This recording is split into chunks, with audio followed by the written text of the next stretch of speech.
찌라시님, 네네. 한중경제연구소장으로서 사드 핵심 장비의 성주골프장 기습배치 어떻게 보실까 궁금했습니다. 사실은 이제 저희 방송은 사드와 연관해서 예, 그 성주 주민들과 밀접한 연결성을 갖고 있습니다. 예, 어제 새벽 3시에 긴급 SNS가 떴는데요. 음, 마을회관 주변에 엄청난 병력의 경찰이 풀려가지고 음, 주민들을 고립시키고 있다라는 그 SOS 메시지를 받았는데 예, 그 메시지를 받고 1시간쯤 후에 전격적으로 도로를 통제한 상황에서 사드 장비들이 전부 진입이 된 것 같습니다. 사드가 그러면은 배치가 완료됐다고 봐야 하지 않겠습니까? 이제 뭐 성주 주민들 또 원불교 교도들이 마지막 저지선이었는데 이 저지선을 뚫고 지나가 버렸으니 말이죠. 네, 원래 국방부의 입장은 환경평가를 마친 이후에 나머지 장비들을 반입하겠다고 했었습니다. 그리고 이제 원래 우리나라에 들어왔던 사드 장비들은 대부분 3월 말로 해서 예, 우리나라에 들어와 있었는데 그동안 치누크 헬기를 통해 가지고 공중으로 이송할 수 있는 장비들은 대부분 다 보냈어요. 예, 이번에 보낸 장비는 그 실제 엑스밴드 레이더 보면은 이제 컨테이너에 실린 기와집 지붕처럼 생겼습니다. 마른 목골로. 예, 이 엑스밴드 레이더가 어제 새벽에 강제로 진입이 된 것이죠. 그래서 실제 발사대는 이제 트럭에 실려 있는 상황이니까 발사대하고 엑스밴드 레이더 그리고 각종 통제 장치들이 다 들어갔기 때문에 예, 실제 쏠 수 있는 포탄을 제외한 나머지 장비들은 현장에 자리를 잡았다고 보는 게 맞을 것 같습니다. 예, 이번에 국방부는 사실상 그 환경평가를 완전히 무시하고 먼저 사드 장비들을 배치했고요. 환경영향평가는 나중에 받겠다고 했지만 이 약속을 지킬지도 알 수가 없습니다. 조만간 그 시운전을 시도를 하겠다고 얘기를 하는데요. 이렇게 되면 아무런 예고나 어떤 안전장치 없이 청주 시민들을 그대로 사드 배치 위험에 이제 노출시키는 격이 되는 거거든요. 예, 그리고 이제 군사보호지역으로까지 지정을 해서 주변 500m 이내에 모든 주민들이 이제 소거되게 되는, 통제가 되게 되는 상황을 지금 만들고 있습니다. 이와 관련해서는 성도 주민들을 비롯해서 많은 시민단체들이 이 불법으로 예, 자행된 이번 사드 배치에 대해서 규탄을 하고 있습니다만, 현재 이게 정치적인 논리에 의해서 혹시나 다음 정권에서 사드에 대한 어떤 배치의 변화 상황을 혹시 예비해서 미리 알박기를 한 것이다라고 말할 수 있겠네요. 총평에서는. 예, 알겠습니다.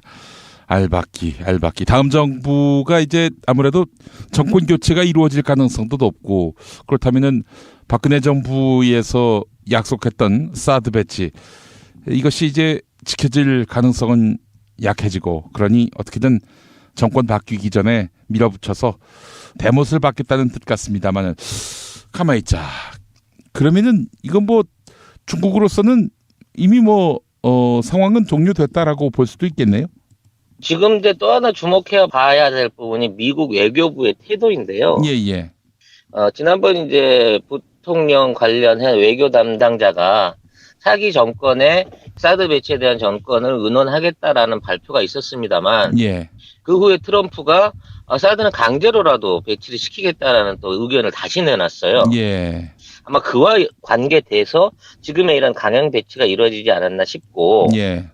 또 사드 배치에 관련해서 그 사드 배치 제작사에서 기존에 있는 사드를 성능 개선을 하겠다라고 예. 이제 얘기를 한 거거든요. 음.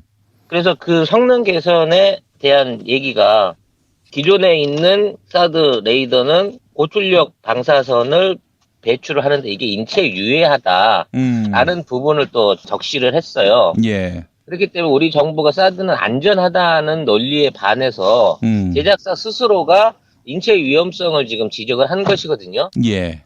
그래서 이 부분에 대한 또 후폭풍이나 반발을 생각해서 더 강행 조치를 한 것은 아닌가 싶은 생각이 듭니다. 지금 있는 사드 레이더의 그 성능 개선 안전성에 대한 부분도 있습니다만 두 번째는 이제 성능을 탐지거리를 50% 이상 향상시키겠다라고 하는 조항을 담고 있거든요. 예, 예. 현재 사드 미사일이 이제 전방 모드가 있고 종말 모드가 있습니다. 이게 무슨 얘기냐면 앞으로 보고 탐지하는 것과 하늘을 향해서 그 유도탄이 날아오는 것을 감지하는 두 가지 모드가 있는데 예. 전방 모드로는 약 3,000km 정도, 그리고 종말 모드로는 약 600km 정도를 탐지할 수 있다고 합니다. 예. 물론 우리나라에서는 전방 모드를 사용하지 않고 종말 모드만 운영하겠다고 얘기하는데 예. 그것은 뭐 미국 측의 일방적인 얘기일 뿐 뭐 별로 믿을 수 있는 약속이 아니지 않습니까? 예. 예. 그런데 이 상태에서 50% 이상 거리가 늘어나게 된다 그러면 탐지 거리가 4,000km에 달하는 레이더망을 미국이 가지게 되는 것이기 때문에 중국의 반발은 더욱 심해질 것으로 그렇게 예상이 됩니다. 글쎄요. 그동안 중국이 계속 한국에 대해서 경제적 보복을 감행해 왔고요. 앞으로 또 어떤 보복이 예상될까요? 저는 이제 경제적 보복은 어느 정도 실효성이 없다고 판단을 했기 때문에 새롭게 등장할 5월 새 정부와 함께 이 부분에 대한 그 전면적인 협상을 다시 벌여나갈 가능성이 높다는 쪽에 예상을 가지고 있습니다. 예. 왜냐하면 기존에 해왔던 뭐 관광객에 대한 통제라든지 수출입 물품에 대한 통제를 해봤으나 상당한 그 민간 피해에도 불구하고 우리 정부가 별다른 반응을 내놓지 않았기 때문에 더 이상 경제 제재 쪽으로는 한계가 있을 것으로 생각을 하고요. 예. 대기업 제재라든지 한국에서의 중간재 수입 같은 것을 끊었을 때는 지금 중국 안에서 일어나고 있는 내수나 직접적인 수출입 산업에 영향을 주기 때문에 그렇게까지 확대하지는 않을 것으로 봐지고 예. 좀 더 이제 뭐 육자회담이라든지 아니면 북한을 포함한 중국과의 3자 회담 같은 쪽을 제안을 하면서 어느 정도 정치적인 타협을 하는 쪽으로 노선이 바뀌지 않을까 싶은 생각을 하고 있습니다. 예. 참. 다음 정부 들어서면은 마치 이제 주택을 인수받는 사람들 이제 이사 오기 위해서 문을 딱 열었는데 이 집안은 뭐 온통 난장판 뭐 그냥 온갖 군데 똥 오줌 이렇게 방치되는 그런 꼴과 뭐 별다르지 않을 것 같아요. 예, 어차피 내 집 아니다 비워줄 집이다라고 생각하고 뒷사람 생각 안 하고 폐악질 치는 아주 악질 세입자 같은 그런 태도를 취하고 있죠. 예. 어떻게 해야 합니까? 차기 정부 이거 뭐 수가 없을 것 같은데요. 지금 이제 미국 정부는 레이더를 일단 들여는 놨으나 꼴을 들여오지 않는 지금 입장을 봐서는 그 실제적인 레이더 가동은 시험 상태에서 그칠 것이고 그들이 약속했던 새로운 버전의 레이더가 나올 때까지는 공식 배치를 선언하지 않을 것으로 생각이 됩니다. 그러니까 레이더는 있으나 아직 이거는 완성된 상태가 아니고 차후에 좀 더 발전된 업그레이드된 레이더로 교체를 하고 난 다음에 정상 가동을 시작하겠다 이런 얘기가 가능한 거거든요. 예. 근데 새로운 레이더 버전 2의 출시 시점이 최소 2020년에서 2022년 정도 될 것으로 보이고요. 만들어진 새로운 레이더도 기존에 배치되어 있는 사드 포대들의 순차적으로 교환 배치되는 방식을 취할 것이기 때문에 예. 국내에 들어와 있는 사드 레이더는 분명히 모양은 있으나 정식 사드 시스템이 아니다라는 논리를 펴갈 것으로 예상이 됩니다. 만약에 포를 안 들여오면 이거 말 그대로 중국 안방 들여다보기 위한 용도다라는 점을 인증하는 거 아닙니까? 그러니까 우리가 흔히 하는 말로 그 가건물 세워놓고 아직 공사 중이니까 세금 안내하는 거랑 똑같은 방법일 텐데요. 그런 식으로 어떤 그 돌파구를 찾지 않겠나라는 예상이 가능합니다. 예, 알겠습니다. 아이고 황교 알박기. 예, 알겠습니다. 자, 다음 이야기 해보겠습니다. 안철수가 포괄 임금제 선보겠다 이렇게 밝혔는데 정작 이 포괄 임금제를 안랩에서 수십 년째 운용하고 있다 이런 얘기가 나오고 있는데 우선 그 포괄 임금제가 뭔지부터 좀 설명해 주시겠습니까? 네, 먼저 이제 포괄 임금제를 말하기에 앞서 지금 언론 보도가 잘못 나가고 있어요. 신문이나 기사들이. 이거 안철수가 총액 연금제를 실시했다는 식으로 기사가 지금 잘못 나가고 있습니다. 예. 총액 임금제하고 포괄 임금제는 완전히 다른 성격인데요. 총액임금제는 전체적인 수당을 임금 안에 집어넣는 연봉제와 같은 개념입니다. 그렇기 때문에 일반적인 수당은 받을 수 없지만 내가 연장 근로를 했다든지 뭐 숙직을 한다든지 해서 그 수당을 추가로 받는 것, 연장 근무나 이런 보충 수당에 대한 수당이라든지 뭐 식비나 출장비를 공여받는다든지 하는 것들은 전부 다 따로 지급이 되게 돼 있습니다. 예. 다만 임금에 산정하지 않는다는 그 조건이 붙어 있는 거죠. 근데 포괄 임금제는 연장 근무를 하는 상황을 상정해 놓고 그 연장 근무 수당까지도 합쳐서 임금제에 포함시키는 겁니다. 그래서 안철수가 실시하고 있는 안내배 포괄 임금제는 기존에 있는 그 총액 임금제 안에 약 600시간 정도의 보충 근로를 의무화하게끔 계약서상의 조항이 들어 있습니다. 예. 그러니까 공짜로 600시간 일을 시켜도 임금은 더 요구하지 않는다는 조항이 들어 있는 것이죠. 예. 그래서 이런 식으로 임금을 체계를 만들게 되면 공짜로 이제 연장 근로를 시키고 과도한 업무를 시키기 위한 일종의 꼼수인 거거든요. 예. 총액임금 자체도 사실 이건 평등권과 뭐 단체교섭권 침해라 그래서 위헌 소지가 있다고 얘기가 나오고 있지만 이 포괄임금제를 지금 실시하고 있는 것은 노무사들이나 노동 전문가들이 봤을 때 이건 완벽한 임금 착취 형태라고 지금 얘기를 하고 있는 겁니다. 예. 현재 600시간의 그 연장 근로를 표기한 올해 그 계약서가 밝혀져 있는데 안철수 후보의 안내비 얼마나 많은 기간 동안 이런 포괄 임금제로 직원들을 착취해 왔는지는 아직 정확하게 밝혀지지가 않고 있습니다. 알겠습니다. 일반적으로 외국계 회사보다는 굉장히 임금이 낮은 현격하게 낮은 최저 수준을 유지하고 있다고 얘기를 하고 있죠. 제가 안철수 후보라면은 솔직하게 이야기를 하자면 사실 저임금의 고강도 노동 이건 IT 업계 전반의 문화다. 왜 나만 갖고 그러냐 이럴 것 같아요. 네, 그런 얘기도 했었고요. 예. 본인이 경영에 참여하지 않은 지가 뭐 10년 가까이 됐다. 뭐 이런 식의 얘기를 하고 있는데요. 안철수 후보가 2012년에 동그라미 재단을 통해서 자기 보유 주식 중에 약 100만 주 가까이를 재단에다 넘기고 예. 그리고 실제적으로 경영 은퇴를 선언했지만 보유하고 있는 주식 지분이 28%입니다. 거의 30% 가까운 지분을 갖고 있고 또 그 동그라미 재단 안에 있는 100만 주의 주식도 사실상 안철수 개인에게 영향력이 있다고 봐야 되는 수준이거든요. 예. 그래서 본인이 뭐 회사 비품을 갖다 썼던 직원들을 데려다 허드렛 일을 시켰던 그런 경영 관계가 아니라고 치겠습니다. 예. 그건 우리 약간 봉건적인 기업 세태 안에서는 얼마든지 있었던 일이니까요. 예. 근데 아직도 안철수는 안내입을 통해 가지고 최다 주주로서 최고로 많은 배당을 찾아가고 있다는 겁니다. 예.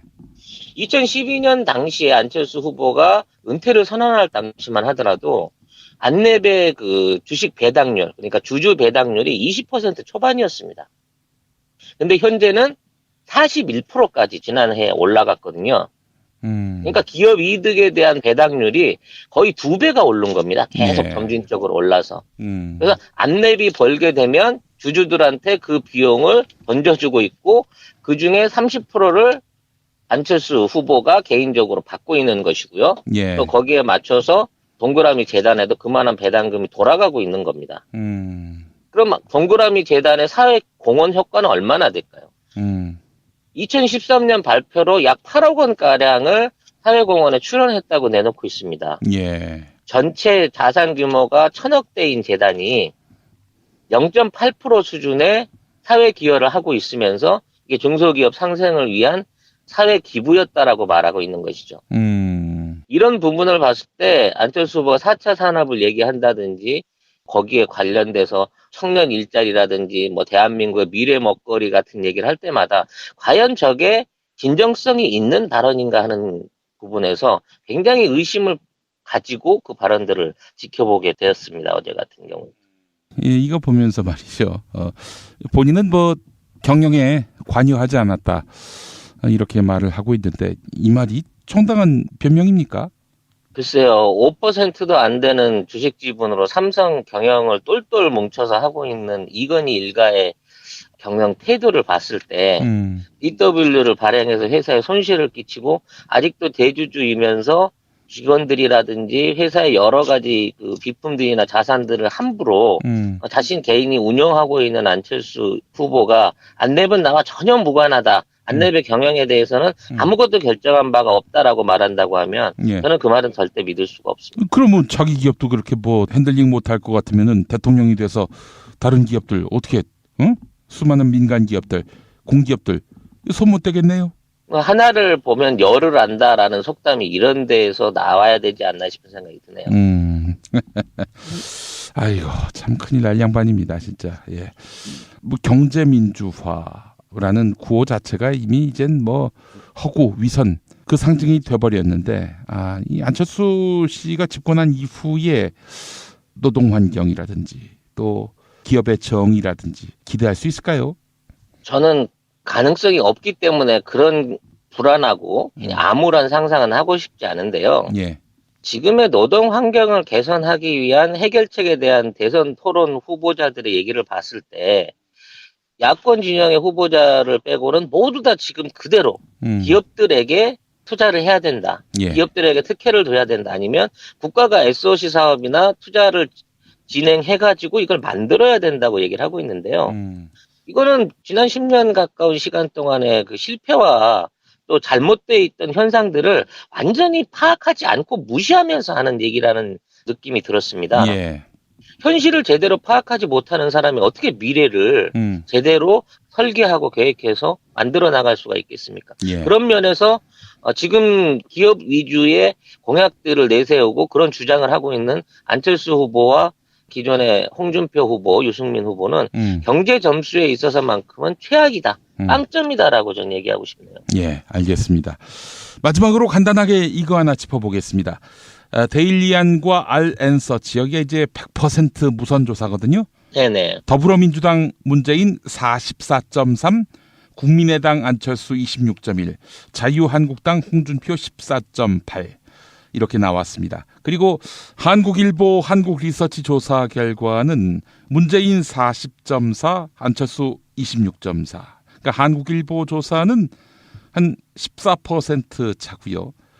그리고 데일리안 조사는 18% 차입니다. 한국일보는 80%고요, 무선이. 데일리안은 100%고요. 이거 뭐, 10%를 넘어서 이제는 거의 20% 차로 벌어지고 있는 그런 양상인데요. 어떻게 보셨어요?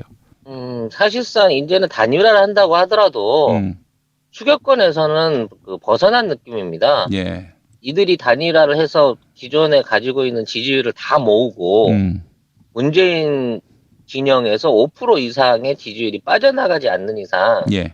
더 이상의 역전은 불가한 상황이거든요. 더군다나 심상정 후보의 지지율이 뭐 7, 8% 선까지 치솟아 오른 게 예. 맞는 거라고 생각을 한다고 치면 예. 민주진영은 이미 55% 이상의 지분율을 확보를 했고 지금 내일 당장 선거를 치른다고 하더라도 압승을 할 수 있는 계기는 만들었습니다. 예. 이제 이들이 앞으로 선거 전략에서 할 수 있는 거는 이기기 위한 전략이 아니겠죠. 예. 승자에 대한 일종의 멍에 씌우기, 의혹 제기 또는 생트집을 내놓고 나중에 꺼리 잡기 이런 류를 위한 선거 전략이 펼쳐질 걸로 봐서 앞으로 선거는 혼탁 선거의 양상으로 바뀌어 들어가게 될 것이고요. 예. 어차피 이제 2위와 3위를 노리는 싸움이 오히려 4위권까지 가세할 수 있는 가시범위 안에 들어온 거거든요. 예. 예. 즉 현재 드러나 보이는 4위나 5위도 나 이거 조금만 더 하면 2위도 해볼만 하겠는데 라는 희망을 가질 수 있는 지경 안에 들어와 있기 때문에 예. 예. 현재 문재인 후보를 제외한 나머지 후보들 1강, 2중, 2약들의 물고 물리는 정책 대결 내지는 난상 토론이 예. 계속 이어질 것으로 보입니다. 예. 그 동성애에 대해서 반대한다, 찬성한다 이 문제를 떠나서요. 문재인 후보의 동성애 발언, 그 온당하다, 온당하지 않다 이거 말고 그 발언이 어떻게 선거 결과에 영향을 미칠 거라고 보세요? 영향을 안 미친다도 답이 될 수 있을 텐데. 영향이 미치겠지만 이걸 이제 언론이 어떤 태도로 보도하고 평가하고 하는 부분이냐가 중요한 거거든요. 예, 예. 사실 이 동성애 논란은 홍준표 후보의 전형적인 공안검사식 질문에서 네. 꼬투리가 잡아서 만들어진 겁니다. 예. 군대 동성애 이거 때문에 국방력이 약화되는데 이게 군대 안에서 동성애 반대해요 안 해요? 라고 얘기를 꺼낸 거고 군대 내에서 동성애는 반대지요 라고 얘기를 하자마자 그러면 동성애 반대네 라는 식으로 이제 이거를 논리를 확장시켜가지고 말꼬리를 잡은 거거든요. 아유, 정말 혐오스러운 논리 전개입니다. 그래서 분명히 이제 문재인 후보가 다시 저는 동성혼에 반대하는 거고 예. 그런 부분에 대해서 개인 소수자의 취향이 아니라 지향, 소수자의 지향점을 존중해야 된다고 얘기를 했습니다. 예. 근데 SNS나 뭐 이런 쪽에 떠돌고 있는 얘기나 언론의 일부 보도를 보면 문재인이 동성애 반대를 던져가지고 진보 측에 막강한 역공을 받고 있다라는 방식으로 기사를 만들어내고 있거든요. 이건 완벽한 가짜 기사고 이런 식의 그 언론 태도는 반드시 경고받아야 되고 또 이 부분에 대한 명확한 진실이 전달될 수 있는 길을 열어야 되는데 여기에 뭐 심상정 후보를 비롯한 다른 후보들이 가세를 해가지고 마치 이 부분을 문재인은 동성애를 반대했다라는 논리의 글을 만들어 나가는 것은 정말 그 유치한 마타도아 전략에 지나지 않는 것이다라는 생각을 하게 됩니다. 예. 어떻게 영향이 있어요? 선거에? 실제 영향은 별로 없을 겁니다. 왜냐하면 그 동성애 관련해서 그쪽을 지지자의 선택 요건으로 짚는 사람들이 소수에 불과하고요. 예. 또 그런 말을 들었다고 하더라도 문재인이 정말로 일방적으로 동성애 혐오자이거나 이게 홍준표 후보나 다른 표현들처럼 동성애 혐오자이거나 젠더 간에 어떤 차별을 두는 사람인 거냐라는 차원하고는 또 다른 거거든요. 예. 그렇기 때문에 미치는 영향은 미미할 것이지만 저들은 이걸로 가지고 문재인 후보의 일종의 도덕성을 흠집내기 위한 또는 발언에 대한 그 해석의 차이를 가지고 이거를 반대로 해석하는 방식으로 호도하는 이런 그 선거 방식이 앞으로 계속 보여질 것 같아서 참 씁씁한 뒷맛을 남기는 동성애 논란이었다고 봐집니다. 예. 제가 이 보수 개신교 전문가 아닙니까? 이 보수 개신교 쪽에서 주로 이제 동성애 혐오 발언들을 많이 내놓고 있는데 제가 분명히 얘기하겠습니다. 이를테면은 보수 개신교계의 표를 의식해서 동성애 문제와 관련해서 정답은 있잖아요. 이거는 찬반의 문제가 아니라 인권의 문제다. 이러면서 뭐 여타 뭐 동성애를 찬성하냐 반대하냐 이 질문에 대해 답 안 하고 이건 인권의 문제다라고 확실하게 못을 박는다고 하더라도 절대 마이너스가 안 된다는 거. 제가 이건 확실하게 말씀드릴 수 있습니다. 네. 전문가의 그 명확한 판단 감사드리고요. 이 얘기를 많이 전파가 될 수 있었으면 좋겠네요. 예, 이 보수 수구 개신교 세력들, 뭐 모든 개신교를 말하는 게 아니라 보수 수구 개신교 세력들, 이 혐오를 부추겨 가지고 기독교계의 어떤 정치적 위상을 유지하려는 자들은요, 젖도 아닙니다. 제가 이 점은 확실하게 말씀드립니다. 젖도 아니에요. 편집 안 하고 나가시는 거죠? 이런 젖도 표현. 아니라는 표현만큼 이렇게 명확한 표현이 어디 있어요? 젖도 아닙니다. 예, 그 신경 안 써도 됩니다. 앞으로 저도 발언의 강도를 좀 더 높일 수 있는 계기를 삼도록 하겠습니다. 예, 알겠습니다. 자, 찌라시님 오늘 말씀 잘 들었습니다. 네, 감사합니다. 그래서 그 성능 개선에 대한 얘기가 기존에 있는 사드 레이더는 고출력 방사선을 배출을 하는데 이게 인체에 유해하다라는 부분을 또 적시를 했어요. 예. 그렇기 때문에 우리 정부가 사드는 안전하다는 논리에 반해서 제작사 스스로가 인체 위험성을 지금 지적을 한 것이거든요. 예. 그래서 이 부분에 대한 또 후폭풍이나 반발을 생각해서 더 강행 조치를 한 것은 아닌가 싶은 생각이 듭니다. 지금 있는 사드 레이더의 그 성능 개선 안전성에 대한 부분도 있습니다만 두 번째는 이제 성능을 탐지거리를 50% 이상 향상시키겠다라고 하는 조항을 담고 있거든요. 예. 현재 사드 미사일이 이제 전방 모드가 있고 종말 모드가 있습니다. 이게 무슨 얘기냐면 앞으로 보고 탐지하는 것과 하늘을 향해서 그 유도탄이 날아오는 것을 감지하는 두 가지 모드가 있는데 예. 전방 모드로는 약 3,000km 정도 그리고 종말 모드로는 약 600km 정도를 탐지할 수 있다고 합니다. 예. 물론 우리나라에서는 전방 모드를 사용하지 않고 종말 모드만 운영하겠다고 얘기하는데 예. 그것은 뭐 미국 측의 일방적인 얘기일 뿐 뭐 별로 믿을 수 있는 약속이 아니지 않습니까? 예, 예. 그런데 이 상태에서 50% 이상 이번에 보낸 장비는 그 실제 엑스밴드 레이더 보면은 이제 컨테이너에 실린 그 기와집 지붕처럼 생겼습니다. 마른 목골로. 예. 이 엑스밴드 레이더가 어제 새벽에 강제로 진입이 된 것이죠. 그래서 실제 발사대는 이제 트럭에 실려 있는 상황이니까 발사대하고 엑스밴드 레이더 그리고 각종 통제 장치들이 다 들어갔기 때문에 예. 실제 쏠 수 있는 포탄을 제외한 나머지 장비들은 현장에 자리를 잡았다고 보는 게 맞을 것 같습니다. 예. 이번에 국방부는 사실상 그 환경 평가를 완전히 무시하고 먼저 사드 장비들을 배치했고요. 환경 영향 평가는 나중에 받겠다고 했지만 이 약속을 지킬지도 알 수가 없습니다. 조만간 그 시운전을 시도를 하겠다고 얘기를 하는데요. 이렇게 되면 아무런 예고나 어떤 안전 장치 없이 청주 시민들을 그대로 사드 배치 위험에 이제 노출시키는 격이 되는 거거든요. 예. 그리고 이제 군사 보호 지역으로까지 지정을 해서 주변 500m 이내에 모든 주민들이 이제 소거되게 되는, 통제가 되게 되는 상황을 지금 만들고 있습니다. 이와 관련해서는 뭐 성도 주민들을 비롯해서 많은 시민단체들이 이 불법으로 예. 자행된 이번 사드 배치에 대해서 규탄을 하고 있습니다만, 현재 이게 정치적인 논리에 의해서 혹시나 다음 정권에서 사드에 대한 어떤 배치의 변화 상황을 혹시 예비해서 미리 알박기를 한 것이다라고 말할 수 있겠네요. 총평에서는. 예. 알겠습니다. 알박기. 다음 정부가 이제 아무래도 정권 교체가 이루어질 가능성도 높고 그렇다면은 박근혜 정부에서 약속했던 사드 배치 이것이 이제 지켜질 가능성은 약해지고 그러니 어떻게든 정권 바뀌기 전에 밀어붙여서 대못을 받겠다는 뜻 같습니다만은 가만히 있자. 그러면은 이건 뭐 중국으로서는 이미 뭐 상황은 종료됐다라고 볼 수도 있겠네요. 지금 이제 또 하나 주목해 봐야 될 부분이 미국 외교부의 태도인데요. 예.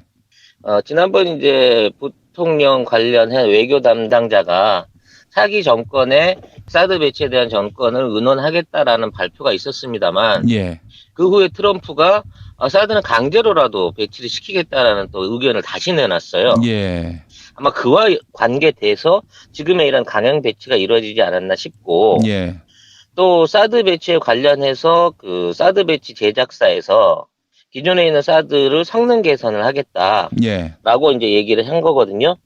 거리가 늘어나게 된다 그러면 탐지 거리가 4,000km에 달하는 레이더망을 미국이 가지게 되는 것이기 때문에 중국의 반발은 더욱 심해질 것으로 그렇게 예상이 됩니다. 글쎄요. 그동안 중국이 계속 한국에 대해서 경제적 보복을 감행해 왔고요. 앞으로 또 어떤 보복이 예상될까요? 저는 이제 경제적 보복은 어느 정도 실효성이 없다고 판단을 했기 때문에 새롭게 등장할 5월 새 정부와 함께 이 부분에 대한 그 전면적인 협상을 다시 벌여나갈 가능성이 높다는 쪽에 예상을 가지고 있습니다. 예. 왜냐하면 기존에 해왔던 뭐 관광객에 대한 통제라든지 수출입 물품에 대한 통제를 해봤으나 상당한 그 민간 피해에도 불구하고 우리 정부가 별다른 반응을 내놓지 않았기 때문에 더 이상 경제 제재 쪽으로는 한계가 있을 것으로 생각을 하고요. 예. 대기업 제재라든지 한국에서의 중간재 수입 같은 것을 끊었을 때는 지금 중국 안에서 일어나고 있는 내수나 직접적인 수출입 산업에 영향을 주기 때문에 그렇게까지 확대하지는 않을 것으로 봐지고 예. 좀 더 이제 뭐 육자 회담이라든지 아니면 북한을 포함한 중국과의 3자 회담 같은 쪽을 지라시님. 네네. 한중경제연구소장으로서 사드 핵심 장비의 성주골프장 기습배치 어떻게 보실까 궁금했습니다. 사실은 이제 저희 방송은 사드와 연관해서 예. 그 성주 주민들과 밀접한 연결성을 갖고 있습니다. 예. 어제 새벽 3시에 긴급 SNS가 떴는데요. 마을회관 주변에 엄청난 병력의 경찰이 풀려가지고 주민들을 고립시키고 있다라는 그 SOS 메시지를 받았는데 예. 그 메시지를 받고 1시간쯤 후에 전격적으로 도로를 통제한 상황에서 사드 장비들이 전부 진입이 된 것 같습니다. 사드가 그러면은 배치가 완료됐다고 봐야 하지 않겠습니까? 이제 뭐 성주 주민들 또 원불교 교도들이 마지막 저지선이었는데 이 저지선을 뚫고 지나가 버렸으니 말이죠. 네, 원래 국방부의 입장은 환경평가를 마친 이후에 나머지 장비들을 반입하겠다고 했었습니다. 그리고 이제 원래 우리나라에 들어왔던 사드 장비들은 대부분 3월 말로 해서 예. 우리나라에 들어와 있었는데 그동안 치누크 헬기를 통해 가지고 공중으로 이송할 수 있는 장비들은 대부분 다 보냈어요. 예.